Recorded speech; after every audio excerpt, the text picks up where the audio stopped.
জুলাই গণঅভ্যুত্থানে আহত ও শহীদ পরিবারকে রাষ্ট্রীয়ভাবে আর্থিক সহায়তা প্রদান শুরু করেছে অন্তর্বর্তী সরকার। 10 ফেব্রুয়ারি সোমবার সকাল 10:30টায় রাজধানী তেজগাঁওয়ে প্রধান উপদেষ্টার কার্যালয়ে 21টি জুলাই শহীদ পরিবার ও 7 জন আহতের মধ্যে আর্থিক চেক হস্তান্তরের মধ্য দিয়ে এই কার্যক্রমের আনুষ্ঠানিক উদ্বোধন করেন প্রধান উপদেষ্টা ডক্টর মোহাম্মদ ইউনূস।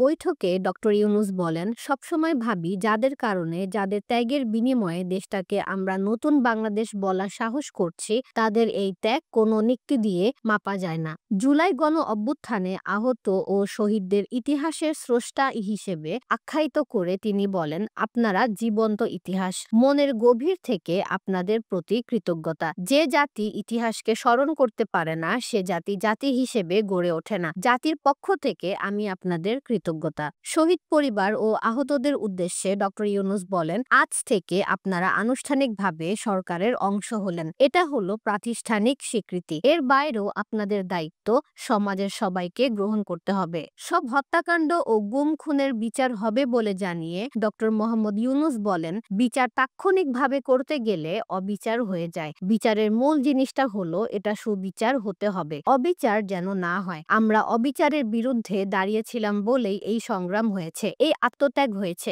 আমরা যদি অবিচারে নামি, তাহলে তাদের আর আমাদের মধ্যে তফাৎটা কোথায় থাকলো?